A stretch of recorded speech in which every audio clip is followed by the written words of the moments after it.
দিনভর সংঘাত সহিংসতায় উত্তপ্ত ছিল ঢাকা বিশ্ববিদ্যালয়। কোটা সংস্কার আন্দোলনকারীদের সাথে ছাত্রলীগের এদিন দফায় দফায় সংঘর্ষ হয়। এর মধ্যে দেখা যায় এক যুবককে পিস্তল হাতে আন্দোলনকারীদের ওপর গুলি করতে।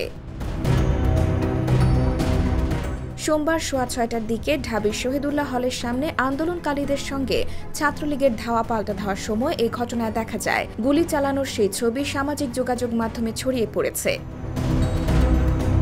এ ঘটনায় প্রশ্ন উঠছে, হেলমেট পরা কে এই অস্ত্রধারী যুবক? জানা যায় তার নাম হাসান মোল্লা, গ্রামের বাড়ি গোপালগঞ্জ। তিনি ঢাকা মহানগর উত্তর ছাত্রলীগের সাবেক সহসভাপতি। ঢাকা কলেজে ২০০৬-৭ সেশনের শিক্ষার্থী ছিলেন। বর্তমানে পানি উন্নয়ন বোর্ড, গৃহায়ন ও গণপূর্তের অন্যতম ঠিকাদার তিনি।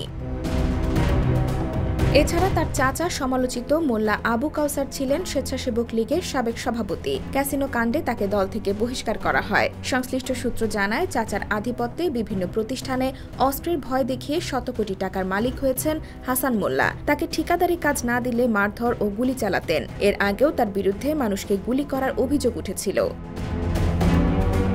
নাম প্রকাশে অনিচ্ছুক তার এক সহকর্মী বলেন, হাসান মোল্লা দুটি বন্দুক ব্যবহার করেন, তবে কোনোটিরই লাইসেন্স নেই। মূলত তার ঠিকাদারি ব্যবসা চালাতে এসব অস্ত্র ব্যবহার করেন। কোনো প্রতিষ্ঠান তাকে টেন্ডার না দিতে চাইলে সংশ্লিষ্টদের অস্ত্রের মুখে জিম্মি করেন। এর আগেও কয়েকজনকে গুলিবিদ্ধ করেছেন অস্ত্রধারী হাসান।